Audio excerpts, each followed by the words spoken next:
नमस्कार साथियों। पिछले 2-3 दिनों से जैसलमेर के जवाहर चिकित्सालय की कई सारी घटनाएं सामने आई। मैं पहले भी काफी बार ये बात बोल चुका कि इस जवाहर चिकित्सालय में जिम्मेदार व्यक्तियों को, जनप्रतिनिधियों को, जो सत्ता में बैठे हैं, उन लोगों को इस जवाहर चिकित्सालय की सूद लेनी चाहिए।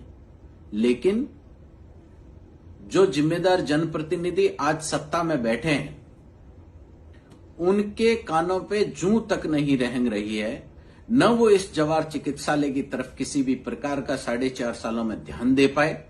और आज हाल ये हो गए हैं जिले के अंदर कि जवाहर चिकित्सालय के अंदर कोई गरीब पेशेंट वहां जाता है, मरीज वहां जाता है, तो उसको, उसके परिजनों को धुतकारा जाता है, उनके खिलाफ अपशब्द बोले जाते हैं और उस पेशेंट को लेकर उनके परिजन कलेक्ट्रेट पे धरने पे बैठते हैं। इससे शर्मनाक बात जैसलमेर के लिए कुछ हो नहीं सकती। एक हॉस्पिटल का कर्मचारी अपने डॉक्टर पे आरोप लगाता है और कहता है कि यहां दवाइयां होते हुए भी डॉक्टर बाहर की दवाइयां लिख रहे हैं।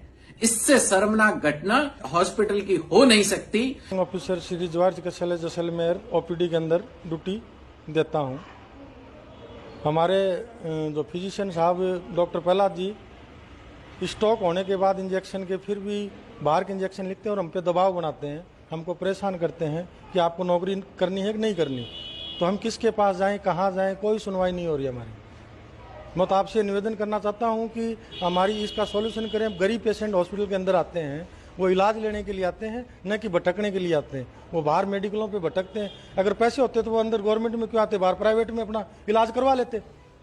स्टॉक फुल पड़ा है सर, यहाँ पे पेंटापराजोल, रेंटेक फुल है, उसके बावजूद रेबीपराजोल ये बाहर के लिख रहे हैं। पीछे देखो, मेरे को नहीं पता है कमीशन खाते हैं, क्या नहीं करते, वो मेरे को ध्यान नहीं। पर अंदर इंजेक्शन पड़े हैं, अंदर के लगाएंगे। बाहर के इंजेक्शन लगाने की परमिशन नहीं है हमारे पास। हाँ, अंदर सप्लाई में नहीं है तो बाहर का तो हम लगा देंगे। इंजेक्शन अंदर का होने के उपरांत ये हमारे को जबरदस्ती प्रेशर डाल के परेशान कर रहे हैं। था आज भी हुआ है, उससे पहले भी कई मामले हो गए, कोई सुनवाई नहीं है, पब्लिक की तरफ कोई ध्यान नहीं है, मरीज परेशान हो रहे हैं। जो मरीज है वो भगवान मानकर उनके समक्ष खड़ा होता है, और आज भगवान किस रूप के अंदर खड़े हैं वो सोचनीय विषय है कि आप पे विश्वास आमजन करता है, डॉक्टर्स पे विश्वास करता है, और उसके साथ साथ में भी जितने भी जनता है जैसलमेर की, वो जनप्रतिनिधि को अपना संरक्षक मानती है कि जन जीता हुआ जनप्रतिनिधि हर तरीके से, हर अपराध से हमें बचाएगा, हमारा संरक्षण करेगा। लेकिन आज पता नहीं जीते हुए जनप्रतिनिधि, आदरणीय विधायक महोदय, आदरणीय मंत्री महोदय, इन विषय पे क्यों चुप है। एकमात्र सबसे बड़े जवाहर चिकित्सालय के अंदर यदि इस प्रकार की घटनाएं होती है तो आखिरी जनता के साथ कौन खड़ा रहेगा? कहां उनके सुख और दुख के अंदर आप दिखते हो? आज 4.5 साल बीतने के बावजूद भी जनता की ये स्थिति है कि वो दर दर की ठोकरें खा रही है, और हॉस्पिटल में बदतर से बदतर स्थिति पैदा हो गई है।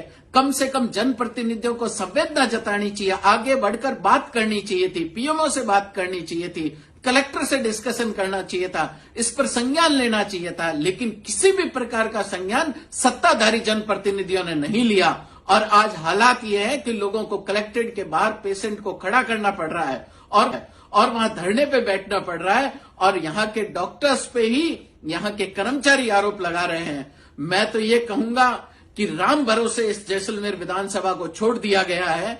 इस प्रकार से मैं सत्ताधारी जनप्रतिनिधियों से भी आग्रह करूंगा कि आप लोग सत्ता में बैठे, सत्ता के नशे के अंदर आप चूर मत होइए, और कम से कम जनता की सूद लीजिए, जनता के बीच आइए। इस जवाहर चिकित्सालय को लेकर गंभीरता से इस विषय पर आप चर्चा कीजिए, और आगामी कोई ऐसी घटनाएं नहीं हो उस पर ध्यान दीजिए। मैं इतना ही इन लोगों को कहना चाहूंगा।